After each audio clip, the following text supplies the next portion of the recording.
제가 얼마 전에 어느 방송국에서 방송에서 다큐멘터리 하나를 하는 것을 봤어요.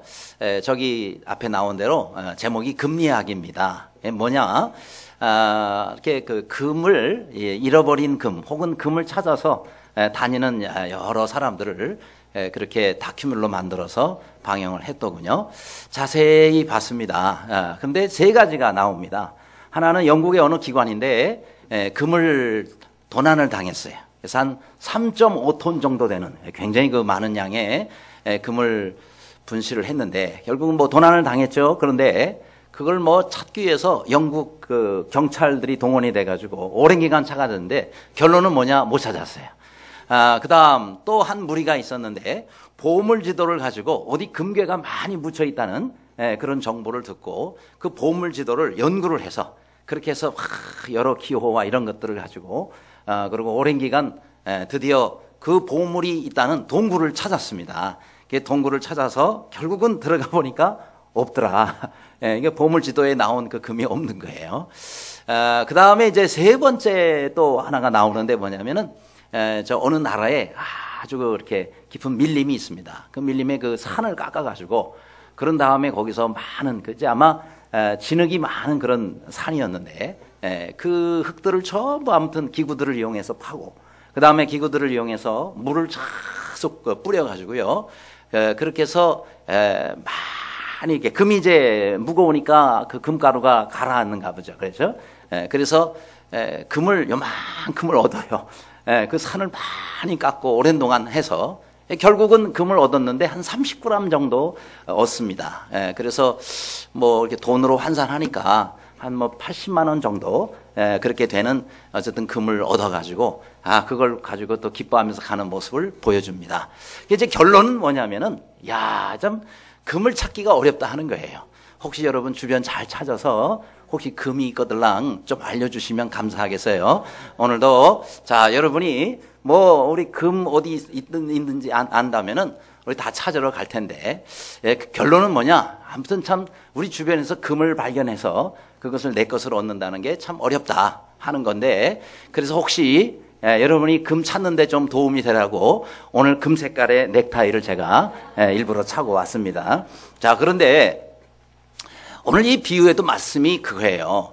예수님의 비유의 말씀의 핵심은 이 보화를 찾기가 참 어려운데 그것을 발견한 사람에 대해서 오늘 말씀하고 있습니다. 자, 오늘도 여러분이 하나님께서 여러분에게 주시기를 원하는 그런 보화를 다 찾는 그런 여러분이 되시기를 바랍니다.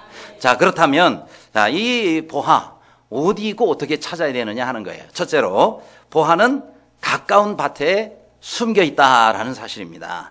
44절이죠. 천국은 마치 밭에 감추인 보화 같으니 그랬어요. 자, 어디 숨겨 있다고요? 밭에 숨겨져 있는 보화다 그랬습니다. 그런데 왜 하필 이 보화가 밭에 숨겨져 있느냐 하는 겁니다. 이유가 있어요. 뭐 그 당시에 은행이 없었잖아요. 사람들이 돈이 있고 또 무슨 보물들이 있으면은 은행에다가 그 당시에는 맡겨둘 수가 없으니까 은행이 없으니까요. 그래서 이거를 어느 뭐 항아리라든지 어느 뭐 괴짝에다가 담아놓고는 그러고는 자기 집에 있는 그 밭 거기다가 땅을 파가지고 그리고 거기다 넣고요.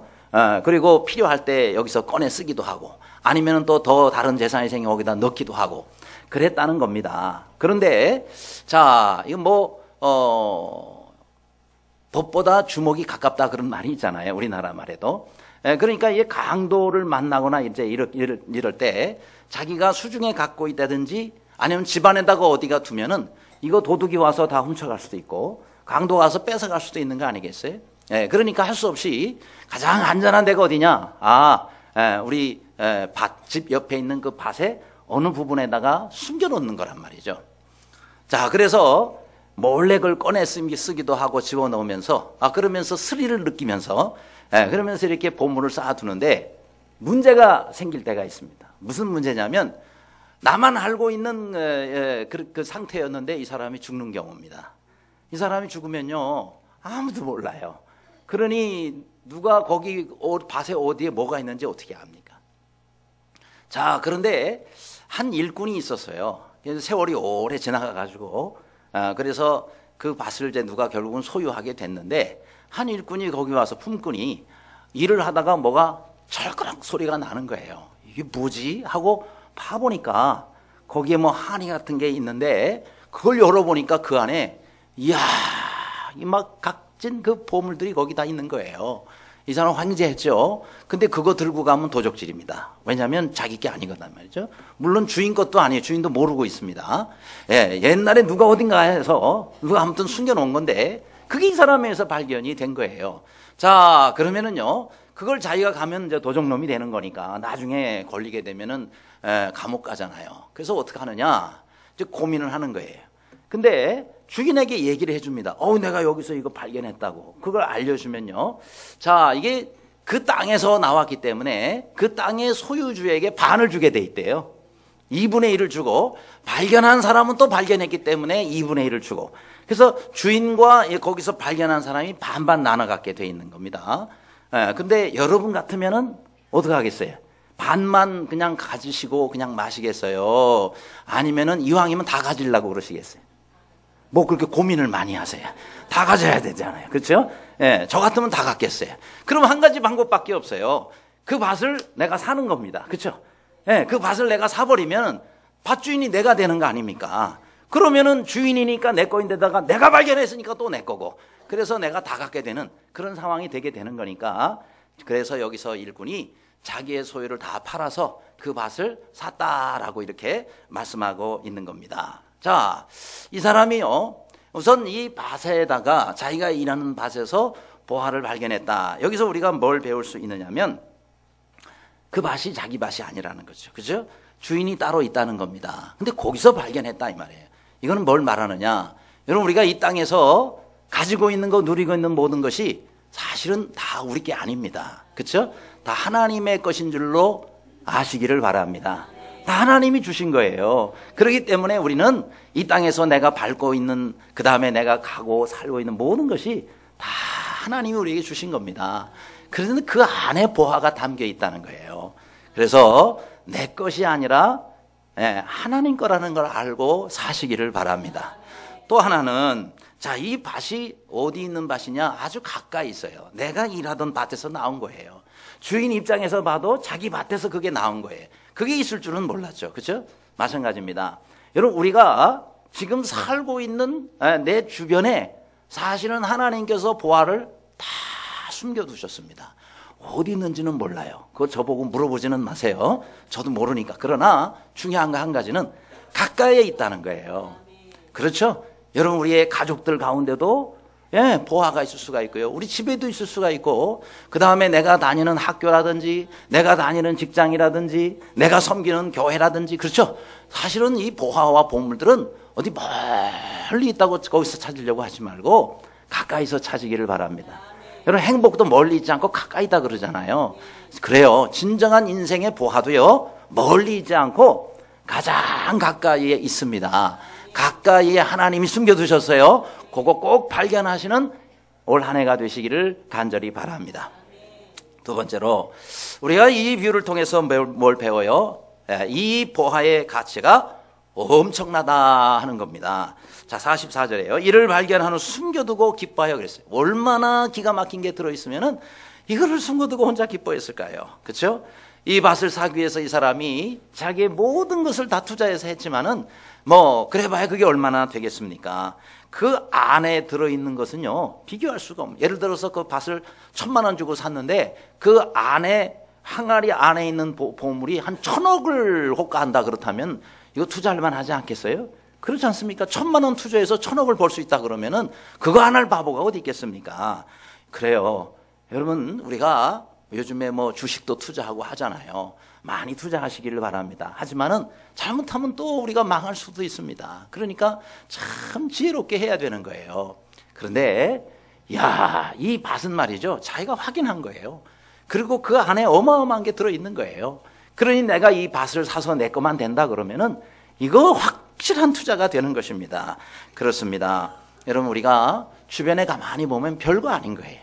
별거 아닌데 그게 굉장히 가치 있는 것들이 있습니다. 그래서 주변을 잘 살펴보시기를 바랍니다.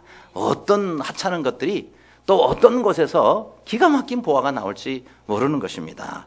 여러분, 저 남미에 가면 파라과이라고 있죠. 이 파라과이에 까떼우라라는 그런 조그마한 마을이 있어요. 근데 이 마을은 빈민촌입니다. 아주 어려운 사람들이 여기 살고 있어요. 그리고 거기에 이제 어떤 특징이 있느냐면 그 나라에 그 지역에 있는 쓰레기들이 전부 여기다 갖다 다 버려요. 그래서 쓰레기 매립장인 그런 동네입니다. 옛날에 우리 난지도 같은데 거기다가 전부 쓰레기 갖다가 붓고 하는 그 난지도가 있죠. 지금은 뭐 굉장히 달라졌다고 그러는데 그런 난지도와 같이 쓰레기 매립장이에요. 이 까떼우라라는 것이. 그런데 거기 있는 사람들이 어떻게 먹고 사느냐? 쓰레기를 매일 가서 뒤지는 거예요. 새롭게 와서 부어지면 가서 또 그 쓰레기를 다 뒤지면서 찾아요. 그래가지고 거기에 재활용품 같은 거 갖다가 쓰거나 아니면은 조금 돈이 될 만한 것들을 모아가지고 그렇게 해서 이제 팔아요. 그래서 먹고 사는 사람들입니다. 자, 그런데 여기에 거기 환경기술자, 거기에 지역의 환경기술자인 차베스라는 사람이 있어요. 그 사람이 또 이제 음악도 할 줄 아는데, 그래서 이 사람이 이 지역에 살고 있는 그 청소년들 몇 명을 데려다가 자기가 가지고 있는 악기를 빌려주면서 이렇게 연주법을 가르쳐 줬어요.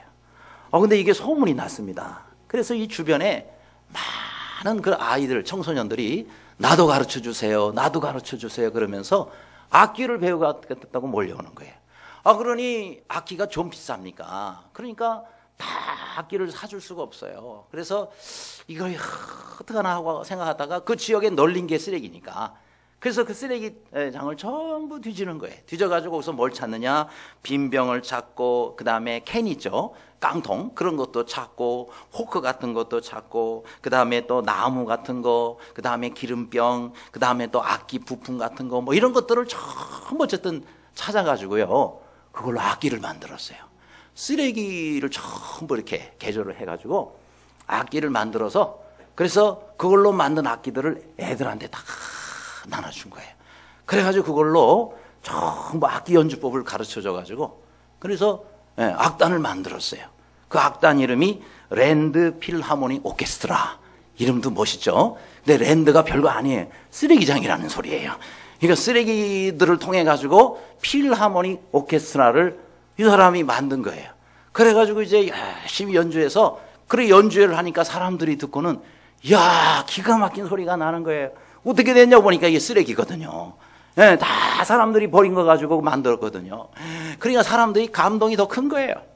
그래서 더군다나 또 빈민촌의 아이들이 그렇게 열심히 연주를 해가지고 그렇게 멋있는 그런 음악을 연주를 하니까 이 소문이 났어요. 그래가지고 이 파라과이에 여기저기 다니면서 연주회를 하네요. 우리 해외에까지 소문이 났어요. 그래서 저 남미의 브라질이라든지 뭐 아르헨티나라든지 그냥 이런 곳곳에서, 세계 곳곳에서 이 악단을 초청을 하는 거예요. 가가지고 또 이걸 연주하는데 나중에 악기 전시회를 해요. 근데 전부 보니까 쓰레기를 전부 이렇게 개조해가지고 만든 거니까 막 사람들이 너무너무 감동을 받는 거예요. 그렇습니다. 여러분, 우리가 정말 어떤 쓰레기장에서도요, 이런 기가 막힌 악기가 나오는 거고, 빈민촌 같은 데서 이런 멋있는 필하모닉 오케스트라가 나오는 겁니다. 여러분, 우리 주위에 정말 하찮고 별거 아니고 쓰레기처럼 보이는 것도요, 정말 기가 막힌 보화가 거기에 담겨 있을 수 있다라는 겁니다. 사실 예수님이 그러셨잖아요. 예수님이 이 땅에 오셔서 저 베들레헴 시골에 태어나셨어요. 그 다음에 말구에서 아무도 모르는 곳에 태어나셨는데, 사람들이 말이죠, 그 당시에 대단한 그런 지도자들이 보니까 이 건축자들의 버린 돌처럼 됐다. 그렇죠? 무슨 저 사람이 메시아야? 그러고 내던져 버렸어. 성경이 뭐라고 했습니까? 건축자들의 버린 돌이 모퉁이의 머릿돌이 되었다라고 말씀했어요. 할렐루야. 쓰레기처럼 아무 쓸데가 없다고 버렸는데, 여러분, 그 돌이 모퉁이의 머릿돌이 됐단 말이에요. 온 세상을 살리는 구원하는 반석이 되었다라는 사실입니다. 요셉도 마찬가지 아닙니까? 형제들에게 미움받아가지고 그래서 저 애굽의 노예로 갖다가 팔아버렸단 말이죠. 그 요셉을 하나님이 들어 사용하시니까 온 세상을 구원하는 애굽의 총리가 될 수 있었다는 거예요. 그래요. 여러분, 우리 주위에 얼마든지 이런 보화들이 묻혀 있을 수가 있습니다. 눈을 크게 뜨시고 우리 주위에 있는 것들을 잘 살펴보시고 우리 하나님께서 정말 귀히 여기고 존귀하게 여기는 그런 아름다운 작품들로 만들어가는 우리의 삶이 되시기를 간절히 바랍니다. 세 번째로, 여러분, 이 보화의 특징이 또 뭐냐? 이 밭의 보화는 누구나 발견할 수 있다는 겁니다. 따라합시다. 밭의 보화는 누구나 발견할 수 있다. 그래요. 여기 44절에 그랬잖아요. 사람이 이를 발견한 후 그랬어요. 이 사람은 별거 아니에요. 그냥 가끔 와서 일 생기면 일 도와주는 그런 품꾼의 한 사람이었어요. 그런데 이 사람이 이런 보화를 발견하게 된 겁니다. 그래요. 여러분, 하나님 나라의 보화는 발견하는데 차별이 없어요. 그렇죠? 누구든지 하늘의 보화를 발견할 수 있습니다. 뭐 신분이 높으냐 나머지냐 상관없어요. 재산이 많으냐 적으냐도 상관없어요. 잘생겼느냐 못생겼느냐도 상관이 없어요. 나이가 많으냐 적으냐도 상관없어요. 그렇죠? 어떤 직장에 다니냐 아무 상관이 없어요. 그래요. 하나님 나라의 보화를 발견하는 거는요, 누구나 발견할 수가 있는 겁니다. 하나님이 누구에게나 똑같이 기회를 다 주시는 겁니다. 그렇죠? 그래서 하나님이 내게 주신 것들을 잘 살펴봐야 돼요. 야, 이건 뭐가 이게 대단하다고. 아니에요. 내가 보기에는 별거 아닌 것처럼 생각되지만 우리 하나님께서는 그걸 통해서 얼마나 귀한 일들을 하실 수 있는지 모릅니다. 여러분, 저 영국에 윌리엄 뮬러라는 사람이 살았어요. 근데 이 사람이 어릴 때 아버지 공장에서 일 도와주고 일하다가 그만 기계에 팔이 말려 들어가는 바람에 팔 한짝을 잃게 됐어요. 그러니 팔 하나 가지고 이제 살아야 되니 얼마나 참 힘들겠습니까? 동네에 나가면은 막 친구들이 사람들이 놀립니다. 불구자니 어쩌니 막 놀려요. 얼마나 마음이 힘들었을까. 그런데 낙심하지 않아요. 왜요? 집에 돌아와서 늘 성경을 읽어요. 성경을 읽으면 성경 말씀을 통해서 하나님이 얼마나 위로를 주시는지. 그래서 이 윌리엄 밀러는 하나님이 물론 이 한 손을 걷어가셨지만 그래도 한 손이 남아있지 않냐. 그리고 내 두 다리는 멀쩡하지 않냐. 내가 이걸 가지고 할 수 있는 일이 얼마나 많을까. 그래서 나중에 생각해 보니까 우체국에서 배달부를 하면 참 좋겠. 왜요? 두 다리가 멀쩡하니까 나는 어디든지 가서 배달할 수가 있다. 그래서 이제 거기 취직을 합니다. 정확하게 가서 아주 성실하게 일을 해요. 고단한 몸을 이끌고 집에 돌아오면 또 성경을 읽습니다. 성경을 통해서 하나님 위로를 주세요. 야, 얼마나 감사한지. 내가 이렇게 팔 하나 가지고도 이렇게 귀하게 쓰임받다니. 그래서 이런 말씀을 나만 읽을 게 아니라 다른 사람들에게도 좀 이걸 성경을 좀 읽도록 내가 좀 도와주면 어떻겠나 생각해서 영국의 그 성서공회를 찾아가요. 그래서 이렇게 귀한 하나님의 말씀을 나만 읽고 이것을 좋아할 것이 아니라 다른 사람들에게도 좀 읽을 수 있도록 내가 좀 도와주면 어떻겠어요? 어떻게? 그래서 여기 영국 성서공회에서 발행하는 성경들이 얼마나 많아요. 그거를 저 부두에 가보니까 그 부두에 그 승객들도 많고 그 다음에 또 일하는 사람들이 참 많습니다. 그러니 제가 거기 가서 성경을 팔면 어떨까요? 처음에는 반대를 합니다. 그런 몸으로 어떻게 하려고 그러냐. 아니야, 그래도 제가 꼭 이거 하고 싶어요. 그렇게 해서 사람들이 성경을 통해서 정말 제가 받는 이런 위로를 같이 받았으면 좋겠고, 제가 믿는 예수님 그들이 믿었으면 좋겠다고. 그래서 이 성경을 들고 가가지고 판매를 하는데 처음에는 사람들이 얼마나 참 나쁘게 하는지 핍박을 하고 말이죠. 그런데도 거기에서 좌절하지 않고 또 가서 이 성경 읽어보세요. 이 성경에 얼마나 귀한 하나님 말씀이 들어있는데요. 저도요 이 성경을 읽어요. 이렇게 다시 새 힘을 내서 살고 있습니다. 사람들이요 나중에는 막 그러다가 한 사람 두 사람씩 사서 보는 거예요. 야, 성경에 이런 말씀이 있구나. 야, 하나님이 이런 분이시구나. 그래가지고 소문 나가지고요. 사람들이 막 너도 나도 그래서 막 불티나게 성경이 팔리는 거예요. 너무너무 성경이 많이 팔리는 거예요. 그러니까 이제 영국 성서공회에서 저 윌리엄 밀러를 저렇게 부두에만 놓지 말고 중국에 선교사로 보내야 되겠다. 그래서 거기서 의논해가지고 여기 영국 성서공회 이름으로 윌리엄 밀러를 중국 선교사로 파송을 했어요. 중국에 가가지고요 계속해서 중국어로 된 성경을 또 파는 거예요. 수많은 사람들이 성경을 읽고 그들이 변해도 주님께 돌아옵니다. 거기도 소경이 많이 있다 그러는데 그 소경들에게 전부 또 점자로 전부 번역을 해가지고 그걸 가지고 또 성경을 또 계속 그 사람들도 점자로 성경을 읽을 수 있도록. 그래서 저 북경에다가 맹인 학교를 이 사람이 세워요. 그래서 거기에서 사람들이 점자 읽는 법을 배워가지고 전부 성경을 읽도록 가르쳐. 여러분, 비록 팔 하나밖에 없지만은 이 사람을 통해서 얼마나 많은 사람들이 주님 앞에 돌아오고, 얼마나 많은 사람들이 위로를 받고, 그렇죠? 얼마나 많은 사람들이 성경을 통해서 우리 주님을 알게 되느냐 하는 거예요. 자, 이 사람에게는요, 자기가 가지고 있는 왼손이 하나가 보화가 된 거예요. 오늘 우리도 마찬가지입니다. 우리는 보화 같은 그 손이 두 개나 있잖아요. 두 개나 있잖아요. 두 개 있다 그러니까 아멘을 안 하시네. 하나밖에 오늘 안 들고 오셨어요? 여러분, 우리가 윌리엄 물레에 의하면, 여러분, 우리는 그 사람이 한 팔로 그렇게 귀한 일을 했는데 우리는 이런 팔이 두 개나 있지 않습니까? 주님께 감사하시기를 바랍니다. 내 두 팔과 두 다리가 있다는 거, 여러분, 얼마나 우리가 감사해야 되느냐 하는 거예요. 하나님은 우리에게 은사를 주셨습니다. 예수 그리스도를 믿는 사람에게는 은사들을 다 주셨어요. 예외 없이 은사를 주셨어요. 다 주셨어요. 그런데 여러분, 하나님이 내게 주신 은사 왜 주셨어요? 그걸 가지고 우리가 주님을 잘 믿으라고, 그걸 가지고 우리가 주님을 잘 섬기라고, 그걸 가지고 많은 사람들에게 여러분 우리가 정말 주님이 맡기신 일을 하라고 그런 은사들을 주셨습니다. 그 은사가 바로 하나님이 우리에게 주신 보화입니다. 그걸 잘 사용하셔서 우리 주님께서 우리에게 주신 더 많은 보화에 참여하는 우리 모두가 되시기를 바랍니다. 네 번째로, 우리가 이 밭의 보화를 얻으려면 자신의 것을 다 파는 결단과 희생이 있어야 된다 그랬습니다. 44절입니다. 기뻐하며 돌아가서 자기의 소유를 다 팔아 그 밭을 샀느니라 그랬어요. 여기서 중요한 부분이 바로 뭐예요? 다 팔았다라는 거예요. 뭐 돈이 여유 있는 사람들이 볼 때는 그 밭이야 뭐 아무것도 아닐 수가 있죠. 그러나 품꾼으로 겨우 그날 벌어 그날 먹는 이 사람에게는요, 정말 자기가 그 밭을 살려면은 자기 있는 것 다 팔아야 됐다 이 말이에요. 그래요. 여러분, 우리가 희생 없이는 안 되는 겁니다. 값을 지불하지 않으면 안 되는 거예요. 정말 여러분 좋은 거 얻기를 원하세요? 그렇다면 값을 지불하시기를 바랍니다. 여러분, 우리가 영생을 얻었어요. 우리가 그냥 얻었지만은 이 영생을 우리에게 선물로 주시기 위해서 예수님은 생명을 주셨다고요. 예수님은 그 귀한 생명을 주셨어요. 그렇기 때문에 내가 영생을 얻도록 하기 위해서 하나님께서는 예수님의 생명을 지불하셨어요. 그러니 얼마나 우리가 얻는 영생이 정말 가치 있고 귀합니까? 정말 귀한 것들을 얻으려면 이렇게 값을 지불해야 되는 것입니다. 이 사람은 이거 얻으려고요, 자기의 모든 것을 다 팔아서 그래서 그 밭을 산 거예요. 마찬가지입니다.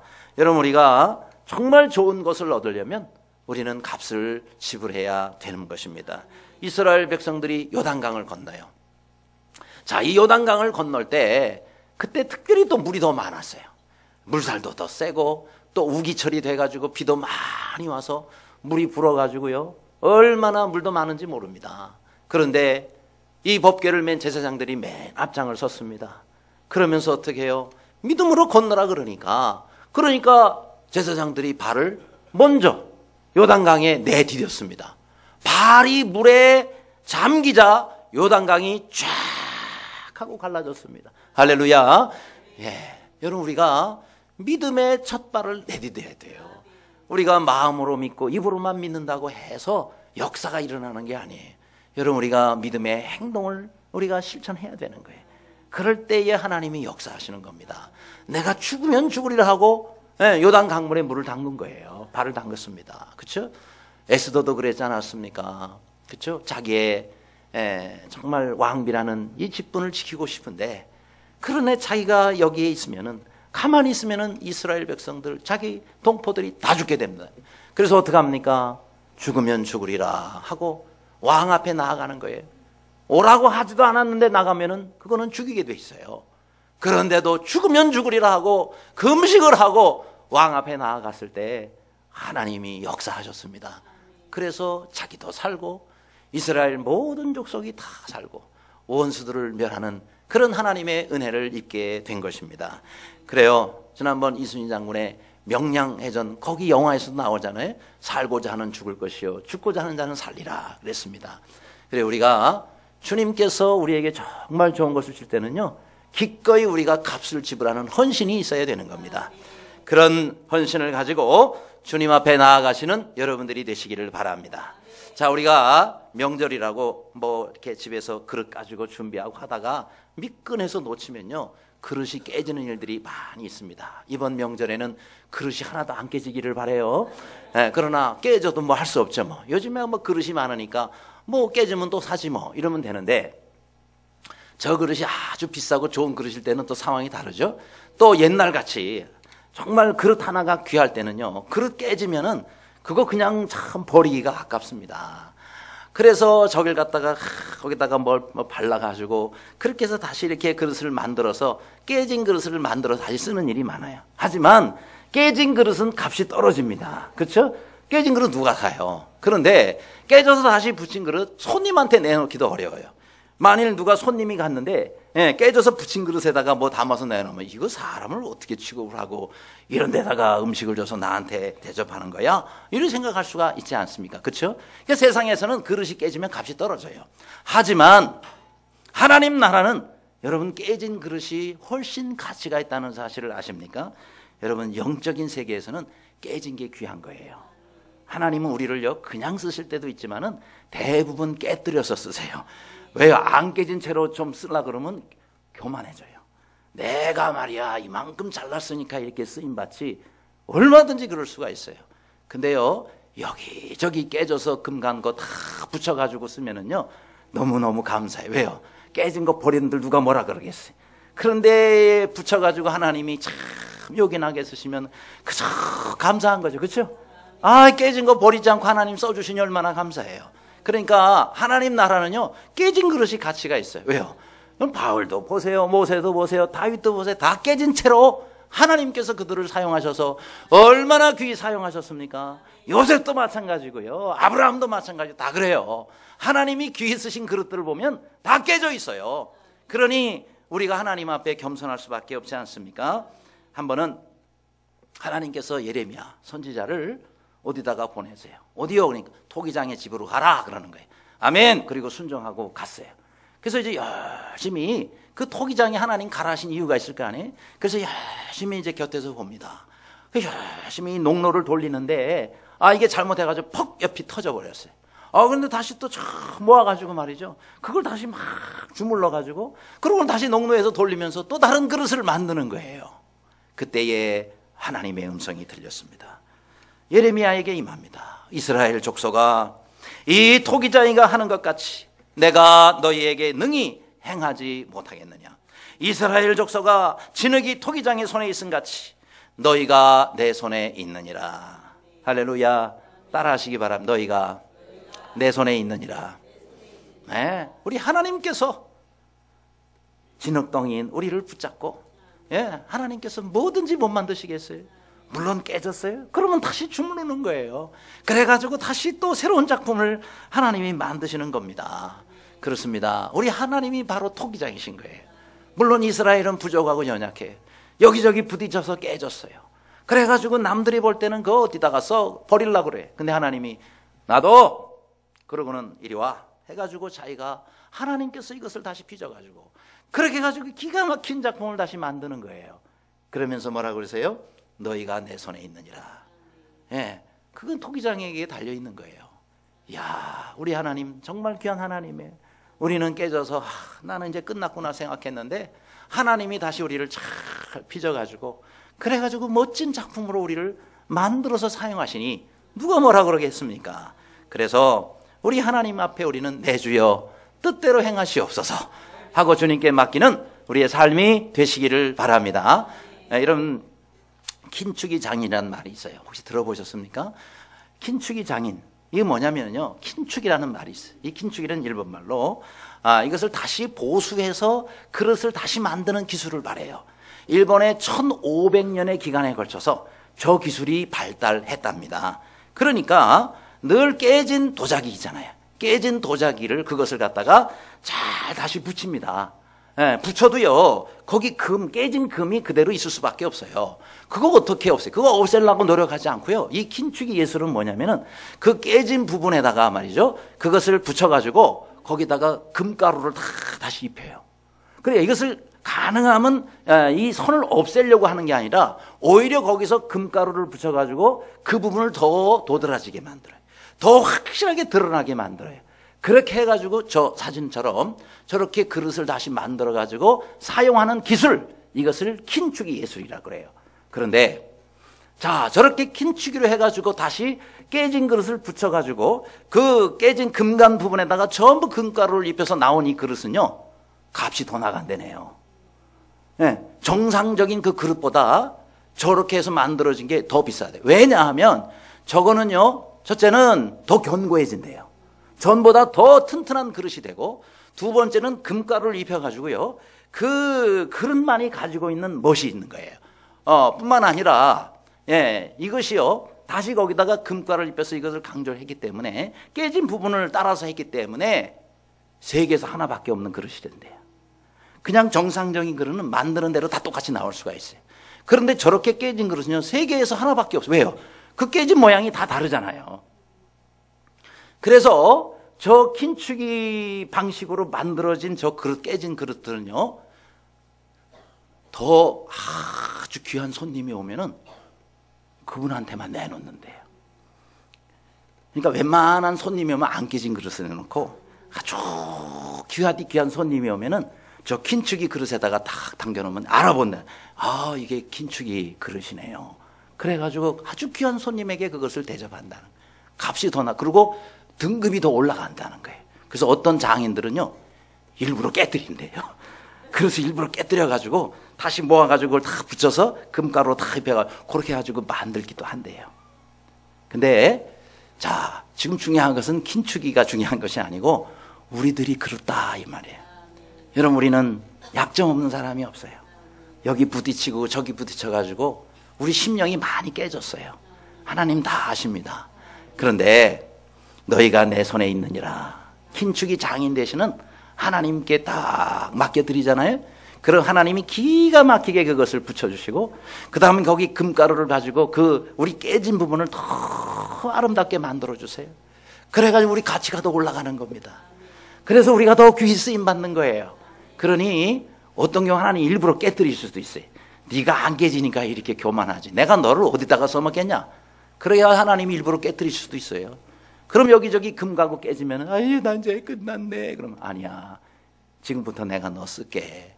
그래가지고 긴축이 그릇으로 만들어가지고 그거를 하나님이 아주 귀한 예우리를 쓴다 그러면은 얼마나 감사하겠습니까? 그래서 제대로 아는 사람은요, 하나님 나 좀 깨뜨려 주세요 하고 그렇게 해가지고 하나님께 기도할 수도 있어요. 아무쪼록 여러분, 우리가 깨졌다고 여러분 낙심하지 말고 우리 주님 손에 여러분 그대로 올려드리시기를 바랍니다. 하나님께 달려있는 거예요. 하나님이 쓰시겠다는데 누가 뭐라고 하겠습니까? 그렇게 쓰임받는 모두가 되시기를 바랍니다. 끝으로 우리가 보화를 얻으려면 보화를 산 것이 아니라 그 밭을 사야 된다라고 말씀하고 있습니다. 여기서 44절에 그 밭을 샀느니라 라고 말씀하고 있어요. 자, 중요한 부분이에요. 보화를 샀다 그러지 않았어요. 밭을 샀다 그랬어요. 어느 밭이냐? 그 밭을 샀다 그랬어요. 이게 중요합니다. 여러분, 밭이라고 아무 밭이나 사면 안 되는 거예요. 아무 밭이나 투자하면 안 되는 거예요. 망할 수 있어요. 그런데 그 밭을 샀느니라. 그 밭이 무슨 밭이죠? 보화가 들어있는 밭이에요. 보화가 있는 그 밭을 샀다라고 말씀하고 있어요. 그렇습니다. 세상은 뭘 사라 그래요? 보화를 사라 그래요. 보화를 위해서 살아라. 보화에다 목숨 걸어라. 그것이 너에게 모든 것을 줄 수 있으리라. 자꾸 보화를 찾으래. 그러니까 박 터지죠. 그렇죠. 뭐가 좀 나온다 그러면은 막 사람들이 몰려듭니다. 얼마나 경쟁이 심합니까? 그러니까 보화 찾으러 다니다가 망하고, 그거 찾으러 다니다가 서로 죽이고 싸우고 이렇게 하다가 망하는 사람들이 얼마나 많냐 이 말이에요. 그래서 주님이 뭐라고 말씀하세요? 보화를 사러 다니려고 하지 말고 너는 밭을 사라 그랬어요. 그렇죠? 밭은 나만 아는 것이에요. 하나님이 묻어두신 것이기 때문에 나만 아는 것이에요. 거기 그 밭을 사라라고 말씀하고 있는 거예요. 그런데요, 이 밭이 어느 밭이겠습니까? 물론 우리 주위에 있는 많은 것도 이 밭이 될 수 있는데 가장 확실한 밭이 하나가 있어요. 그것이 뭐냐? 바로 교회입니다. 여러분, 이 땅에 있는 교회들은 세상 사람들이 보기에는 별거 아니에요. 그렇죠? 뭐 교회가 건물이 뭐 세상의 건물보다 좋기를 합니까? 아니면 교회 다니는 사람들이 뭐 세상 가운데 전부 그 정말 대단한 사람들만 오는 것도 아니잖아요. 그렇죠? 근데 우리 안에 있는 다른 데 가도 다 볼 수 있는 똑같은 사람들이, 그런데 우리 안에 뭐가 계세요? 예수 그리스도가 계시는 거예요. 우리 안에 예수 그리스도가 계세요. 이 교회 안에 예수 그리스도, 우리 주님이 숨겨놓은 보화들이 곳곳에 있는 겁니다. 여러분, 이 보화가 담겨있는 교회에 여러분의 삶을 들이시기를 바랍니다. 그 안에 담겨있는 그 맛을 샀다 그랬어요. 교회에다가 여러분이 정말 여러분의 시간을 드리고 또 여러분의 삶을 드리고 여러분의 나머지의 삶에 정말 여러분 주님께서 세우신 몸된 교회를 위해서 여러분이 쓰임받기를 간절히 바랍니다. 다른 데서 찾지 말고요, 교회에서 찾으시기를 바라요. 사람들은 자꾸 다른 데 있다고 그럽니다. 그래서 교회 별로 안 와요. 왜요? 다른 데 있다고 생각하니까. 근데 분명히 말씀드립니다. 하나님께서 바로 교회에다가 숨겨놓으셨어요. 그래서 뭐라 그래요? 그리스도, 우리 주님께서는 이 모든 세상의 지혜와 또 지식의 보화가 그리스도 안에 감춰있다라고 말씀하고 있어요. 주님 안에 감춰있는 보화를 여러분의 것으로 삼으시기를 바랍니다. 시간에 이제 우리 명절 때 여기저기 가는데 저 동해안 쪽에는 지금 눈이 온다 그러네요. 그래서 특별히 이제 저 강릉 쪽, 동해안 쪽으로 가시는 분들은 눈 때문에 운전을 좀 조심하셔야 될 것 같아요. 근데 자, 눈이 많이 오면은 또 우리가 산에 갔다가 잘못하면 눈사태를 만날 수도 있습니다. 혹시 여러분이 어디를 갔다가 눈사태를 만나가지고 눈 속에 갇히게 되었을 때 거기서 살아나올 수 있는 방법을 제가 하나 알려드리려고 그래요. 잘 들으시기를 바랍니다. 특히 겨울철에 주목해서 들어야 될 거죠. 자, 여러분, 이 눈사태가 갑자기 확 밀려와가지고 그렇게 해서 여러분이 눈 속에 갇히게 되면요, 일단 방향을 모릅니다. 어디가 위고 어디가 아래, 눈 속에 다 눈이기 때문에 도대체 어디가 위고 아래인지 몰라요. 이때 잘못해가지고 무조건 아무데나 파들어가면요, 결국 지치게 되고 그리고 출구를 찾지 못해서 죽게 되어 있습니다. 파퓰러 사이언스라는 잡지가 있어요. 거기 이런 기사가 나왔어요. 어떤 한 희생자에 대한 기사를 다루었는데 구조팀이 나중에 들어가 보니까 이 사람이 죽었어요. 시신이 돼버렸어요. 근데 이 사람이 어떻게 해서 죽게 됐느냐면 이 눈사태가 자기를 덮치니까 정신을 이제 차리고 보니까 눈 속에 갇혔잖아요. 그러니까 이제 무조건 여기 저쪽이 위인가 보다라고 생각하고 계속 그리로 파간 거예요. 근데요, 나중에 이 구조대가 보니까 이 사람이 파는 것은 위로 파고 온 것이 아니라 반대로 파고 내려간 거예요. 그럼 어떻게 되겠어요? 그래서 보니까 10m를 이 사람이 파서 내려갔는데 위로 올라온 것이 아니라 밑으로 반대로 파고가지고 결국은 그 눈 속에서 죽게 된 겁니다. 만일 반대로 이 사람이 위로 파고 왔더라면 살았을 거라는 거예요. 방향을 잡을 수가 없어. 아니 그러면 도대체 온 사방이 눈이고 그 다음에 눈사태에 휩쓸려가지고 이리저리 굴르느라고 도대체 방향을 알 수가 없는데 어떻게 위인지 아닌지 그 속에서 압니까? 라고 질문할 때 제가 여러분에게 비결을 알려드리려고 그러는 거예요. 자, 어떻게 하느냐면요, 일단 이 얼굴 근처에 있는 눈들을 제거하시기 바랍니다. 전부 제거를 하시고 요만큼 이제 만들어 놨잖아요. 그러면 말이죠, 거기서 한 가지 딱 방법이 있어요. 침을 태 하고 뱉어보시기 바랍니다. 태 하고 뱉으시면요, 만일 여러분이 이렇게 누워있는 상태, 위가 눈이라면은요, 위가 이렇게 이쪽으로 돼 있다 그러면 침을 뱉으면요, 침이 다시 자기 얼굴로 떨어져요. 그러면 자기 누워있는 뒤쪽이 밑에고요, 위가 그 눈에 이렇게 쌓인 위라는 사실을 알고 위를 향해서 파 나오면 살을 수가 있습니다. 또 어떤 경우는 또 옆이 될 수가 있겠죠. 어쨌든 팠는데 옆쪽에. 그래서 태 하고 뱉었더니 침이 날아가다가 이렇게 떨어지더라. 그러면 어디가 아래쪽이죠? 침이 떨어지는 데가 아래쪽이에요. 그러니까 반대 방향으로 파서 올라가면 되는 겁니다. 여러분, 이 눈 속은요, 중력의 법칙이 그대로 적용되고 있대요. 진공 상태가 아니기 때문에. 그래서 굉장히 좋은 걸 제가 알려드리기 때문에 여러분이 혹시 눈 속에 파면 어떻게 하라고요? 앞을 파다가 일단 침 뱉어라. 침을 뱉으면은 침이 떨어지는 방향이 아래쪽이니까 반대로 파고 오면은 살아날 확률이 높아진다. 아셨죠? 좋은 거 가르쳐 드렸어요. 근데 왜 갑자기 목사님 설교하시다가 눈사태 얘기를 하십니까?